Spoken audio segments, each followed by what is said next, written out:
माताएं बहनें हमारी ध्यान दें कि बाबा साहब अम्बेडकर व उनकी जो पत्नी थी माता रमाबाई,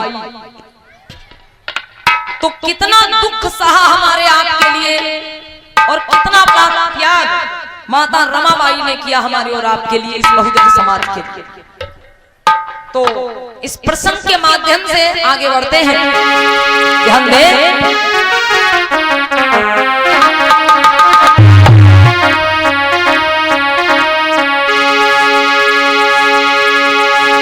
जिस समय बाबा साहब अम्बेडकर अपनी अधूरी पढ़ाई पूरी करने के लिए लंदन जाते हैं और माताएं बहनें 5 बच्चों की जिम्मेदारी माता रमाबाई के पास होती है। तो किस प्रकार से माता रमाबाई, जिन्होंने अपने 4 बच्चों की कुर्बानी दे दी हमारे आपके लिए, समाज के लिए, आइएगा बढ़ते हैं आगे चर्चा की ओर। बाबा साहब अम्बेडकर जब अपनी अधूरी पढ़ाई पूरी करने के लिए लंदन गए, पढ़ाई के लिए जो कुछ थोड़ा बहुत वो पैसा लेकर के गए थे वो उनके पास खर्च हो चुका है। बाबा साहब को कुछ किताबें खरीदनी है, बाबा साहब के पास पैसा नहीं है। अब वो विचार कर रहे हैं कि मैं क्या करूं, कैसे मैं पैसों की व्यवस्था करूं, कैसे मैं किताबें खरीदूं। और बाबा साहब को जब अपने समाज की याद आती है तब वो और दुखी होते हैं कि मेरा समाज कितना दुखी जीवन बिता रहा है, ऐसा क्या करूं जो जितनी जल्दी मेरे समाज को ये सम्मान का जीवन मिल सके। कहना है कि बहुजन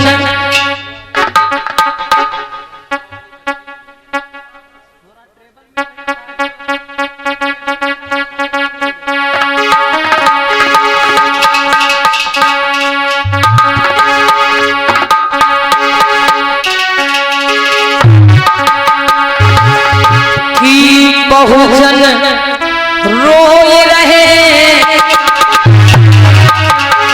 हो, सोच रहे बहुजन रोए रहे, सोच रहे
चिट्ठी लिखी है अपनी पत्नी रमा के नाम कि हे रमा, मैं अपनी पढ़ाई के लिए जो पैसे लेकर के आया था वो पैसे मेरे पास खर्च हो चुके हैं, खत्म हो चुके हैं और मुझे अपनी पढ़ाई के लिए कुछ पैसों की आवश्यकता है।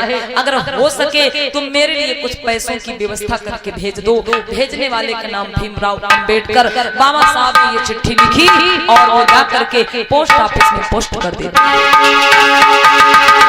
इधर माता रमा कि कैसी जिंदगी है। देखिए बाबा साहब तो विदेश में पढ़ाई कर रहे हैं, लेकिन माता रमा के पास कितने बच्चों की जिम्मेदारी है? 5 बच्चे। बड़े बेटे का नाम यशवंतराव, दूसरे बेटे का नाम गंगाधर, तीसरे बेटे का नाम रमेश और चौथे नंबर पे एक बिटिया थी जिसका नाम था इंदू और सबसे छोटा बेटा राजरतन। जिसमें से माताओं बहनों माता रमा बहुत मेहनत करती है, परिश्रम करती है, लेकिन फिर भी बच्चों को भरपेट भोजन नहीं मिल पाता है। जब बच्चों को भरपेट भोजन नहीं मिल पाता है तो बच्चे कमजोर हो गए, और जब कमजोर हो गए तो बच्चे बीमार हो गए, और जब बच्चे बीमार होते हैं तो उनको दवाई भी नहीं मिल पाती। माता रमा का दूसरा बेटा गंगाधर बहुत बीमार होता है, और इतना बीमार होता है बहनों कि उसकी मृत्यु हो जाती है। बेटा गंगाधर की जिस दिन मृत्यु हुई, माता रमा के पास एक पैसा नहीं था कि बेटे के लिए कफन मंगा लेती। अपनी पुरानी साड़ी को फाड़ करके और उस कपड़े में लपेट करके बेटे का अंतिम संस्कार कराया। कुछ समय और बीता, जो तीसरे नंबर पे बेटा था रमेश बहुत ज्यादा बीमार हुआ और बेटा रमेश की भी मृत्यु हो गई। माताओं बहन, उस बेटा के लिए भी अंतिम संस्कार के पैसे नहीं थे मैया के पास, तो माता ने फिर से अपनी पुरानी साड़ी को फाड़ा और उस कपड़े में लपेट के बच्चे को दफन किया। इधर क्या होता है, कुछ और समय बीता, माता रमा की जो बिटिया थी, इकलौती बिटिया इंदू बहुत बीमार हो गई, और बिटिया इंदू की जब तबीयत ज्यादा खराब होने लगी, मैया रमा के पास एक भी पैसा नहीं है कि बिटिया का इलाज करा ले, तो मैया को डर सताने लगा कि जैसे मेरे 2 बेटे मुझे छोड़कर चले गए, कहीं मेरी बिटिया इंदू भी मुझे छोड़ के न चली जाए। तो माता रमा क्या करती है, मुंबई की गलियों में जाती है, मुंबई की गलियों में जाती है, गोबर बीनती है और उस गोबर से वो कंडे बनाती है, सुखाती है और फिर से वो डलिया में टोकरी में भर के गलियों में बेचने के लिए निकलती है। आज मैया रमा गोबर बीन के कंडे बना के, उपले बना के और गली गली में जाके बेचती है। उससे जो पैसा मिलता है 1-2-4 पैसे अपने बच्चों के भोजन पानी की व्यवस्था करती है। मैया रमा की बिटिया बहुत बीमार है, इंदू की तबीयत हालत बहुत खराब है। मैया सोचती है मेरी बिटिया को भी कहीं कुछ न हो जाए, तो आज मैया चली है गलियों में किस प्रकार से कंडे उपले बेचने के लिए। ऊपर रख कर डलिया मैया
के पास। धन्य है मैया रमा, बाबा साहब के पास चिट्ठी नहीं भेजी कि साहब वापस आ जाओ, बिटिया की तबीयत बहुत खराब है।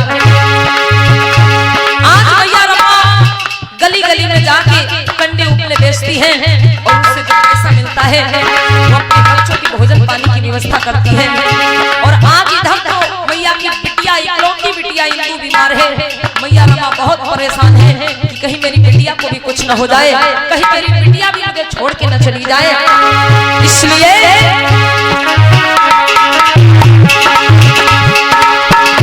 शरीर के ऊपर मैया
बाई कंडे उपले बेच के आती है, उन्हें कुछ पैसे मिलते हैं।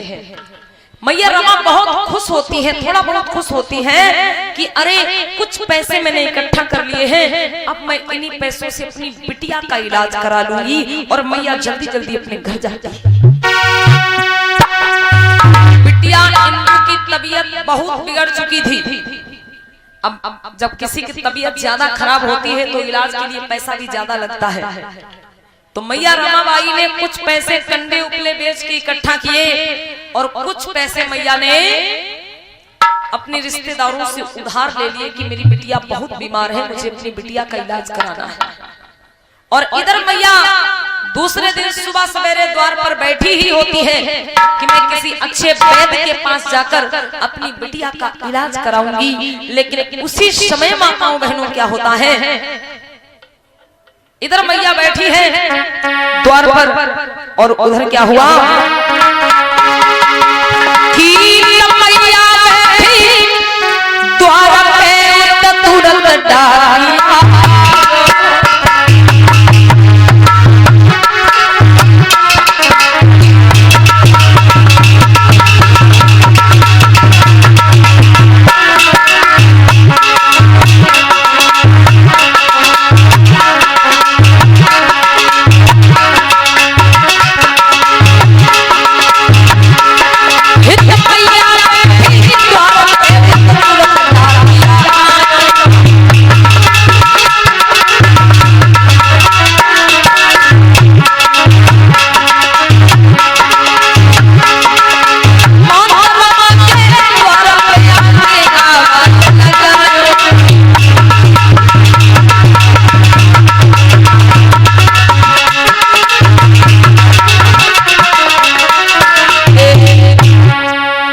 बहन कोई है घर में?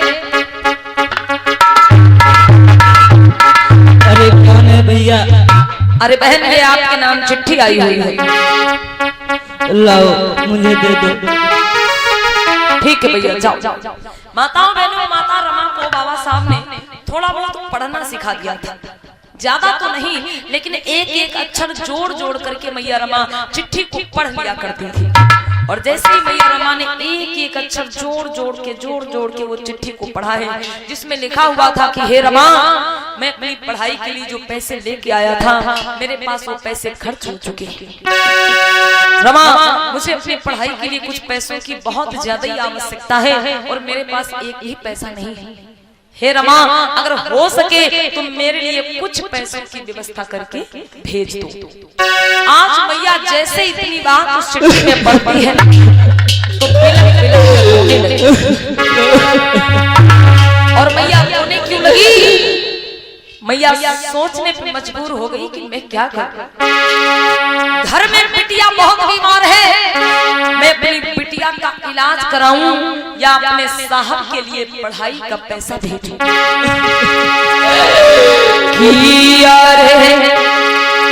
जीवाना पानी गौरे दुख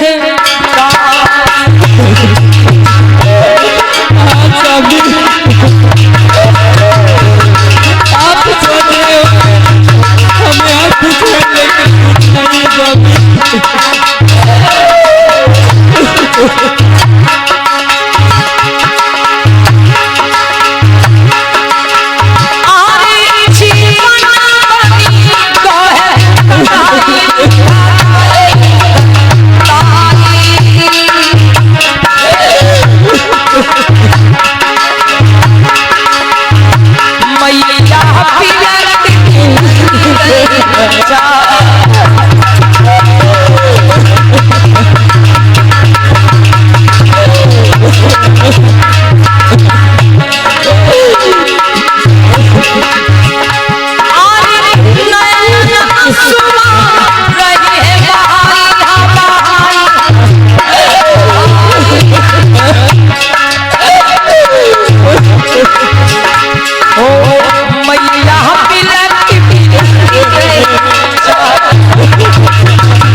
इसलिए कि भाई बाबा साहब की चिट्ठी आई है, उन्हें पढ़ाई के लिए कुछ पैसों की जरूरत है और इधर घर में बिटिया बीमार पड़ी है, तो मैया सोचती है कि मैं अपने साहब के लिए पैसा भेजूं या बिटिया का इलाज कराऊं। मैया रमा ने कुछ देर विचार किया और फिर सोचा कोई बात नहीं, मैं बिटिया का इलाज नहीं कराऊंगी, लेकिन अपने साहब के लिए पढ़ाई के लिए पैसा भेजूंगी। मैया रमा ने कंडे बेच करके जो पैसे इकट्ठा किए थे बिटिया के इलाज के लिए, आज मैया ने वो पैसे उठाए और जा करके पोस्ट ऑफिस में पोस्ट कर दिए हैं, भेज दिए हैं बाबा साहब की पढ़ाई के लिए। इधर दिन में मैया रमा ने वो पैसे, जो भी थोड़े बहुत पैसे उनके पास थे, इधर दिन में बाबा साहब के लिए वो पैसे भेजे, बिटिया का इलाज नहीं करा पाई और रात में माताओं बहनों बीमारी के चलते तड़प तड़प के बिटिया इंदू की मौत हो जाती। माता रमा की इकलौती बेटी, बाबा साहब की इकलौती बेटी इंदू की मृत्यु हो गई। मैया रमा रोती है, भिलकती है, लेकिन बाबा साहब के पास कोई चिट्ठी नहीं भेजी कि साहब वापस लौट आओ, हमारे 2 बेटे मर गए, हमारी बिटिया मर गई, कुछ संदेशा नहीं दिया मैया रमा। धन्य है मैया रमा जो इतने बड़े दुख को अकेले झेल रही है। इधर क्या होता है बहनों, मैया रमा जैसे तैसे अपनी बिटिया का अंतिम संस्कार करती हैं। उस दिन भी मैया के पास पैसे नहीं थे, पुराने कपड़े में लपेट के बिटिया का अंतिम संस्कार कराया है। मैया रमा दिन रात रोती रहती है अपने बेटों की याद में, बिटिया की याद में। और इधर क्या हुआ, बाबा साहब की पढ़ाई पूरी हुई और बाबा साहब वापस अपने घर लौटे। माता रमा अपने द्वार पर बैठी थी, अपनी बिटिया की याद में, बच्चों की याद में रो रही थी। और उसी समय क्या होता है कि जब हुई पढ़ाई पूरी है तो बाबा वापस घर आए।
सवेरे अपने घर पहुंचे और जैसे ही द्वार पे पहुंचे मैया रमा ने साहब को आते हुए देखा तो मैया रमा जो कि उस समय रो रही थी, माताओं बहनों, अपने आंसुओं को छुपा लिया कि मेरे साहब आ रहे हैं और आते आते मेरे साहब मेरे आंसुओं को देख लेंगे तो बहुत दुखी हो जाएंगे। मैया रमा ने अपने आंसुओं को छुपा लिया। जैसे ही साहब ने देखा बोल पड़े, अरे रमा,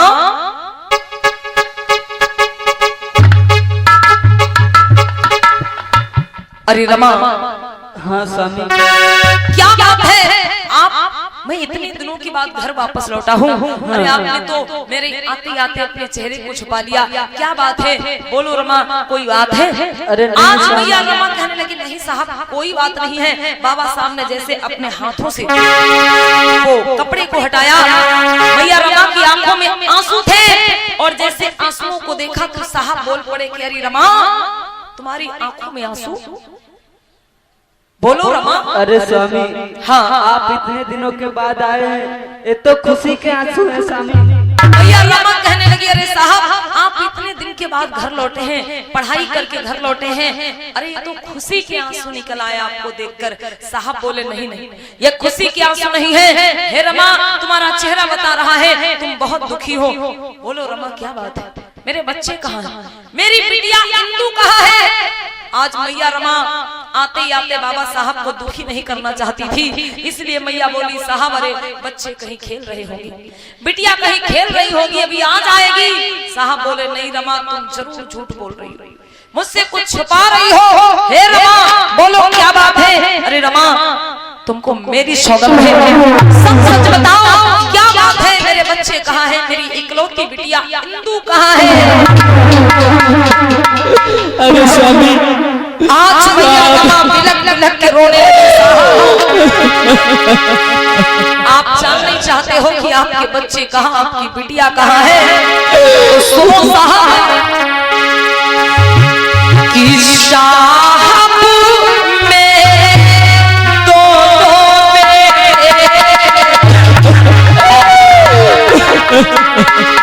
वो साहब मेरे दोनों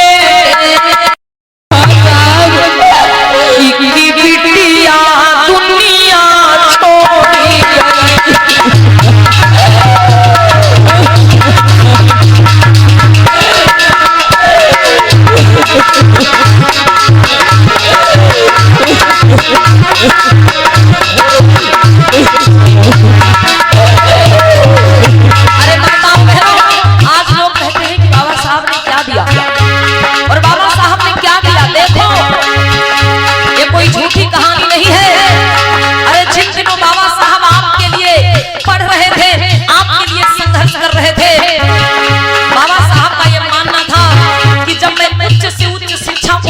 करूंगा तभी मैं अपने समाज को हक अधिकार दिला पाऊंगा।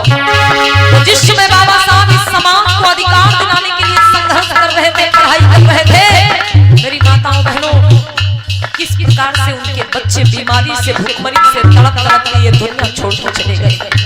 बाबा साहब चाहते घर में रहते अपने बच्चों को देखते, परिवार देखते, उनके बच्चे इस तरह से मौत को प्राप्त न होते, लेकिन बाबा साहब अपना घर परिवार छोड़कर विदेशों में हमारे आपके लिए पढ़ते रहे, संघर्ष करते रहे इस समाज के लिए। और क्या हुआ आज मैया रोती है, साहब